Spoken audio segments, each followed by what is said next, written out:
কংগ্ৰেছৰ নেত্ৰী অজন্তা নেওগে চকু পানী টুকিব জানে। নিৰ্বাচন আহিলে আবেগৰ ৰাজনীতি কৰিব জানে আৰু এই অজন্তা নেওগক বিজেপি গমনক লৈ চৰ্চা লাভ কৰি থকাৰ সময়তে এতিয়া একাংশ বিজেপি নেতা কৰ্মীয়ে অভিযোগ আনিছে যে 7 লিটাৰ গাখীৰেৰে ধুৱালেও অজন্তা নেওগক পবিত্ৰ কৰি বিজেপিক আনিলেও বিজেপি কৰ্মীসকলে অজন্তা নেওগক আঁকোৱালি নলয়। আকৌ একেখিনি সময়তে বিস্মিতা গগৈয়ে কংগ্ৰেছ নেত্ৰীয়ে কৈছে এয়া বিজেপিৰ অভিযোগ বা ষড়যন্ত্ৰ, অজন্তা নেওগ কোনো কাৰণতে কংগ্ৰেছ এৰি যাব নোৱাৰে। এতিয়া ৰাজনৈতিক ক্ষেত্ৰখনত অজন্তা নেওগ লৈও চৰ্চা।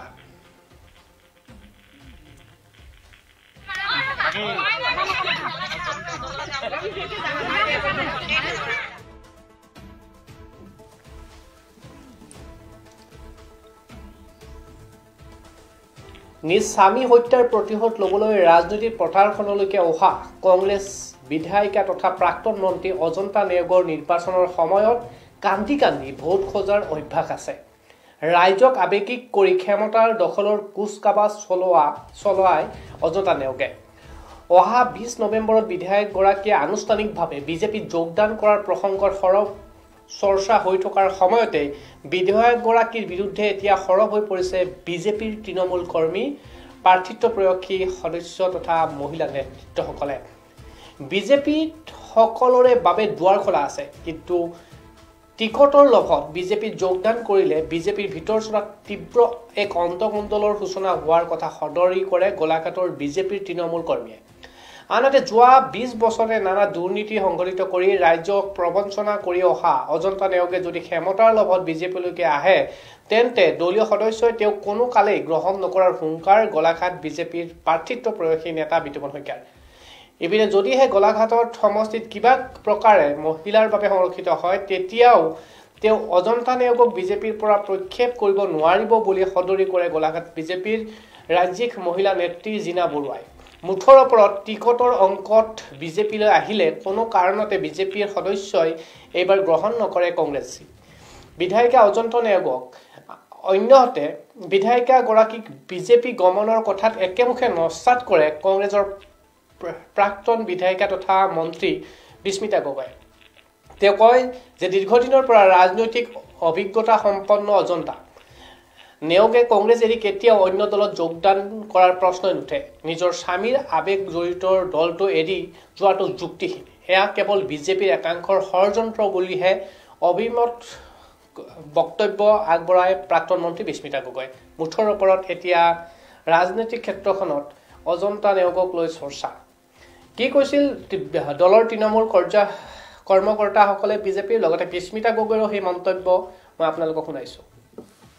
বা ন্যস্ত স্বাৰ্থ জড়িত মহলে এনেকুৱা ধৰণৰ ভুৱা প্ৰচাৰ কৰি আছে, যিটোৰ দ্বাৰা আমাৰ কংগ্ৰেছ কৰ্মীসকলক মনোবল ভাঙিবৰ কাৰণে এটা ডাঙৰ ষড়যন্ত্ৰ কোনোবাই এইটো তৈয়াৰ কৰিছে। আৰু আপোনালোকৰ আগত মই দি ক'ব খোজোঁ যে আমাৰ গোলাঘাট জিলাৰ সভানেত্ৰী তথা গোলাঘাট সমষ্টিৰ বিধায়িকা অজন্তা নেওগ বাইদেউ কোনো কাৰণতে কংগ্ৰেছ ত্যাগ নকৰে। আৰু যিহেতু আপোনালোকে সকলোৱে জানে, গোটেই অসমবাসীয়ে জানে, তেখেতৰ স্বামী প্ৰয়াত নগেন নেওগ ডাঙৰীয়া কংগ্ৰেছৰ কাৰণেই নিজৰ প্ৰাণ ত্যাগ দিব লগা হৈছিলে। গতিকে তেনেকুৱা এটা ত্যাগী পৰিয়ালৰ বোৱাৰী তেখেত অজন্তা নেওগ।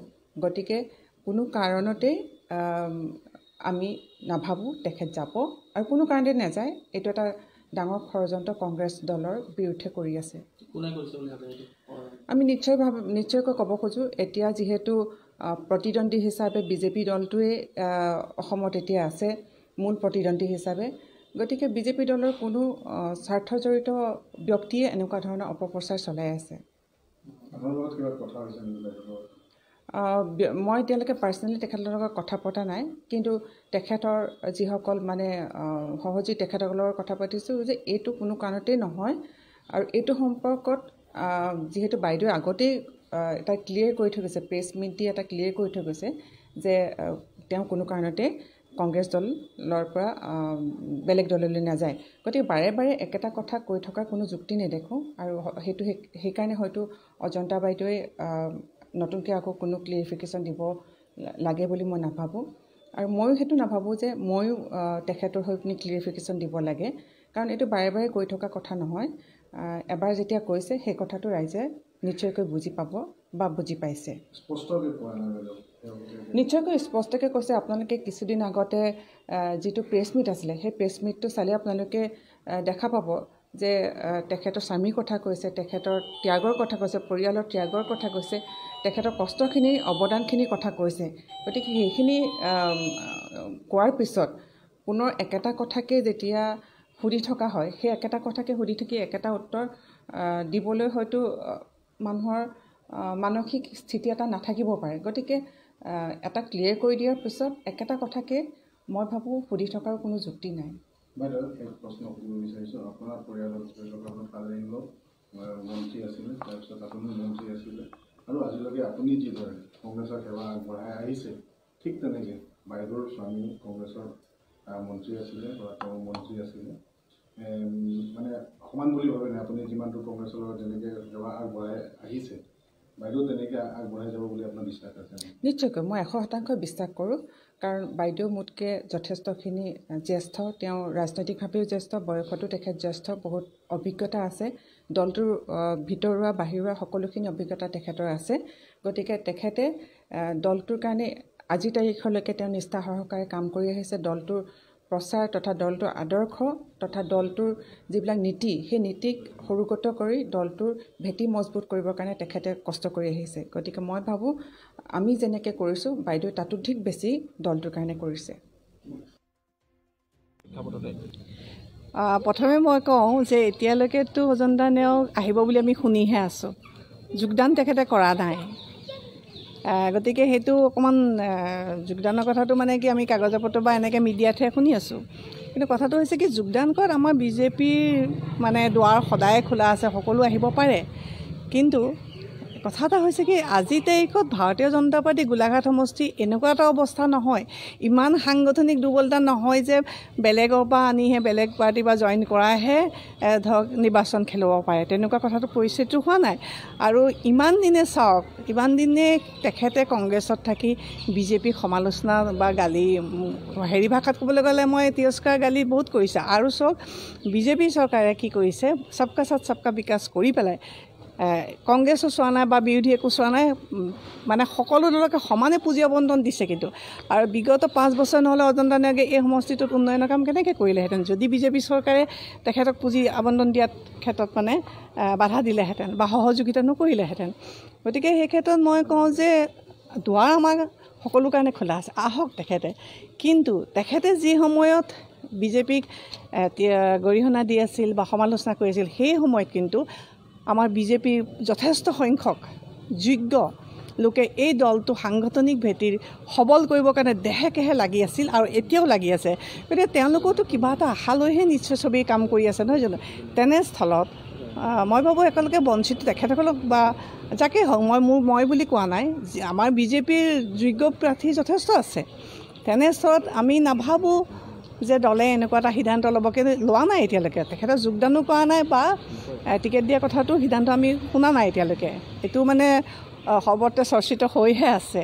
গতিকে মই ভাবোঁ যিদৰে দলৰ নিৰ্দেশ নীতি নিৰ্দেশনা মানি আমাৰ কৰ্মীসকলে কৰ্মকৰ্তাসকলে ইমান নিষ্ঠাৰে কাম কৰি আজি দলটোক ইমান সবল স্থিতিলৈ নিলে, আমি ভাবোঁ ঊৰ্ধ্বতন মহলেও এই মানে একদম মানে কি বুলি কওঁ, মানে কাৰ্যকৰ্তা সকলোৰে তৃণমূল পৰ্যায়ৰ কৰ্মকৰ্তাৰ পৰা মানে সকলো বিষয়ৰ বাবে চেণ্টিমেণ্টটোক গুৰুত্ব দি তেনেকুৱা এটা সিদ্ধান্ত নল'ব বুলি আমি আশা কৰিছোঁ। যদি তেনেকুৱা সিদ্ধান্ত লয় বা বাইদেউ যদি বিজেপিলৈ আহে, ভাৰতীয় জনতা পাৰ্টি গোলাঘাটৰ ওপৰত কি প্ৰভাৱ পৰিব?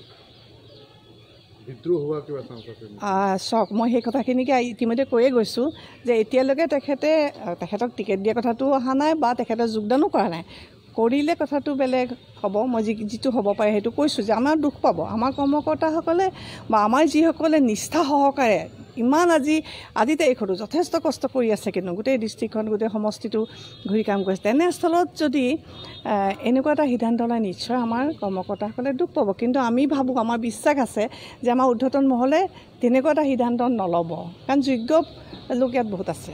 ভাৰতীয় জনতা পাৰ্টি। আজিৰ তাৰিখত সংবাদ মাধ্যমৰ আগত তেখেতৰ কথাটো স্পষ্টকৈ কোৱা নাই যে তেখেতে বিজেপিত যোগদান কৰিব নে নকৰে। এতিয়া এই তেখেতৰ এনে অস্পষ্ট মন্তব্যৰ ক্ষেত্ৰত কংগ্ৰেছৰ কিছু কৰ্মীসকলো বিভ্ৰান্ত হৈছে, বিজেপিৰ কৰ্মীসকলো বিভ্ৰান্ত হৈছে। কি ক'ব এই বিষয়ে স্পষ্টীকৰণটো তেখেতে আচলতে সেইটোৱে কথাটো স্পষ্ট হ'লে ভাল দুই পক্ষৰ কাৰণে দেই। গতিকে তেখেত হয়তো তেখেতে দেখিছে যে বিজেপি বিৰোধী হৈ থাকিও মই ইমানখিনি কাম কৰা মই সুবিধা পাইছোঁ, হয়তো তেখেতে কাম কৰিবলৈ আৰু অধিক সুবিধা পাম বুলি, যিহেতু আগতে কেইবা বছৰ ধৰি মন্ত্ৰী হৈ আছিল। গতিকে সেই তেনেকুৱা ধৰণৰ কথাকৈ হয়তো গুণাগথা কৰি আছে। কিন্তু নিঃসন্দেহে কংগ্ৰেছ মহলৰ কৰ্মকৰ্তাসকলৰ মনতো এইটো প্ৰভাৱ পৰিব, যিহেতু তেওঁলোকেও যথেষ্ট তেখেতৰ ওপৰত আস্থা ৰাখিহে তেখেতসকলেও নিশ্চয় নিজৰ দলৰ কাৰণে কাম কৰি আছিল নহয় জানো। গতিকে এই ক্ষেত্ৰত প্ৰভাৱ পৰিব, মই নপৰে বুলি নকওঁ। আৰু মোৰ বিশ্বাস আমাৰ বিজেপি উদ্ধতন মহলে এই ক্ষেত্ৰত কিছু হ'লেও চিন্তা কৰিব।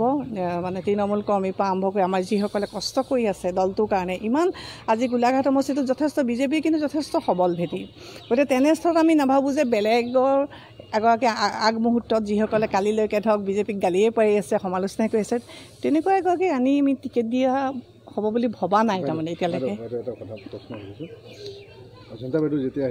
এইটোতো আমিও ভাবি পোৱা নাই এইবাৰ তেখেতে কি হৈছিলে, কাৰণ তেখেতে বিগত প্ৰত্যেকবাৰে 5 বছৰ মূৰত প্ৰত্যেকবাৰে সেইটো সেইটোকে কৈ আহে। আৰু সঁচাকৈ আমাৰ সকল ৰাইজ অকণ ইম'চনেল, অসমীয়া মানুহবোৰ বিশেষকৈ সেই কথাখিনি শুনি ধৰ দুখত অকণ হেৰিও হয়। কিন্তু কথাটো হৈছে কি ইম'চনেল হেৰি কিছুমান লয়, চিম্পেথি ভোট কিছুমান আহে। কিন্তু এইবাৰ তেখেতৰ ইছ্যু কি হ'ব আমিতো নাজানো, কাৰণ তেখেতে এতিয়ালৈকে যোগদানেই কৰা নাই। যদি বিজেপিলৈ আহে তেতিয়া কি কৰিব সেইটো তেখেতে জানিব। তেখেতৰ ইছ্যুটো কি লৈ আহিব নাজানো, হয়তো তেখেতেও ক'বহি যে চাপকা চাট চাপকা বিকাশ কৰিবৰ কাৰণে আহিছোঁ। কথাটো কৈছোঁৱে, মোৰ প্ৰতিক্ৰিয়াখিনি ইতিমধ্যেই প্ৰকাশ কৰিছোঁ যে আমি দুখ পাম, কাৰণ আমি যথেষ্ট কষ্ট কৰি আছোঁ আজিৰ তাৰিখতো। এতিয়া এনেকুৱা যদি কালিলৈকে সমালোচনা কৰি থকা, গালি পাৰি থকা এগৰাকী আনে, মই বাৰে বাৰে কৈছোঁ যে আজিৰ তাৰিখত বিজেপি কিন্তু গোলাঘাট সমষ্টিৰ সাংগঠনিক ভেটি যথেষ্ট সবল আৰু গোটেই কৰ্মীখিনিয়ে যথেষ্ট মানে নিষ্ঠাৰে কাম কৰি আছে। তেনেস্থলত কোনেও নিবিচাৰে যে তেনেকুৱা এগৰাকী ধৰ আকৌ আমি সেইগৰাকী নেতৃত্বত আমি আকৌ কাম কৰিম, যিগৰাকী কালিলৈকে আমাক ধৰ সমালোচনা কৰি আছে, গালি পাৰি আছে। গতিকে মই এইটো হ'ব বুলিও নাভাবোঁ। মানে নিশ্চয় আমাৰ ৰাজ্যিকে হওক বা কেন্দ্ৰীয় হওক এই কথাটো চিন্তা কৰি চাব, যিহেতু এটা হেৰি হ'ব ন দুই মহলতে, সেইখিনিকে কৈছোঁ। এগৰাকী গোলাঘাটৰ আপুনি বিজেপি কৰ্মী হিচাপে আদৰি ল'বনে অজন্তা নেওগক? আমি তেওঁক বিজেপি কৰ্মী হিচাপে আদৰি লোৱাত আপত্তি নাই, যিহেতু আমাৰ বিতমন শইকীয়া ডাঙৰীয়াই ইতিমধ্যে কৈছে যে যিকোনো এজন নাগৰিক যেনেধৰণে আহে তেওঁ আমাৰ দলত প্ৰৱেশ কৰিব পাৰিব। কিন্তু দলৰ নীতি আদৰ্শ সম্পূৰ্ণ গাত গঢ়ি লোৱালৈকে তেওঁৰ অন্ততঃ 5 বছৰ বা ততোধিক সময় তেওঁ অতিবাহিত কৰিব লাগিব। নহ'লে কিন্তু আহিয়ে তেওঁ প্ৰাৰ্থিত্ব বিচাৰিলে 1000 লিটাৰ গাখীৰে গা ধুলেও তেওঁ ইয়াৰ প্ৰাৰ্থিত্ব ল'ব পৰাকৈ, বিজেপি দলৰ প্ৰাৰ্থিত্ব ল'ব পৰাকৈ কিন্তু তেওঁ যোগ্যতা অৰ্জন কৰিব নোৱাৰে। এইটো খাটাং কথা। গতিকে আমাৰ গ্ৰাছৰুটৰ যিমানখিনি কাৰ্যকৰ্তা আছে চবৰে এই কথাটো খাটাং। প্ৰতিটো যিকোনোলৈকে নাযাওক, প্ৰতিটো কোণে ক'ব যে ইতিমধ্যে ভাৰতীয় জনতা পাৰ্টীৰ কাৰ্যকৰ্তাসকলে দলৰ নীতি আদৰ্শক লৈ চলিছে। পোনপটীয়াকৈ কংগ্ৰেছৰ পৰা আহি প্ৰতিনিধিত্ব কৰিবলৈ এগৰাকী ভৰিতলৰ মাটি হেৰুৱা কংগ্ৰেছৰ প্ৰতিনিধি আহি পোনছাতে আহি ভাৰতীয় জনতা পাৰ্টীৰ টিকেট ল'বলৈ অহাটো পোনছাতে আমি কিন্তু নাকচ কৰিম। আপুনি ক'ব নেকি 21 নিৰ্বাচনত যদি কংগ্ৰেছৰ প্ৰাৰ্থী পৰাজয় বৰণ কৰাটো পিছৰ কথা। বৰ্তমান কথা হ'ল কি, আচলতে ভাৰতীয় জনতা পাৰ্টীত পোনছাতে টিকেট ল'ব পৰাকৈ ব্যৱস্থাবোৰ আগতে যদিও হৈছিল, এই মুহূৰ্তত কিন্তু আমাৰ দলীয় বহুত কাৰ্যকৰ্তা আগস্থানত আছে, যিসকল মূল দাবীদাৰ হৈ আছে। গতিকে তেওঁলোকক গৰকি কোনোবা নেতৃত্বই যে অজন্তা নেওগ ডাঙৰীয়ানীক ইয়াত টিকেট দিব, এই কথাটো আমি স্বীকাৰ নকৰোঁ। এই কথাটো সেইটো অলপ সন্দেহজনক হ'ব। কিমানখিনি তেখেতে সহায় পাব এইটো কিন্তু আমি খুব পোনছাতে ক'ব নোৱাৰিম, কিয়নো ইতিমধ্যে তেখেতৰ অহাৰ যিটো উকমুকনি উঠিছে, তাতেই দলীয় কৰ্মীসকলে তেওঁৰ টিকেট প্ৰত্যাশী হয় বুলি যথেষ্ট বিক্ষোভৰ সৃষ্টি কৰি আহিছে বা সমালোচনাৰ সন্মুখীন হৈ আহিছে। গতিকে তেখেতক যদি পোনছাতে টিকেট দিবলগীয়া হয়, হয়তো ভাৰতীয় জনতা পাৰ্টী গোলাঘাটত পৰাজিত হোৱাৰ এটা সেইটো কাৰণ হৈ পৰিব পাৰে। বিদ্ৰোহ হ'ব পাৰে। বিদ্ৰোহ বুলি পোনছাতে নকওঁ, সেইটো এটা মানে তেওঁৰ পৰাজয়ৰ এটা কাৰণ হ'ব পাৰে। যিহেতু এগৰাকী গোলাঘাটৰ আপুনি বিজেপি কৰ্মী,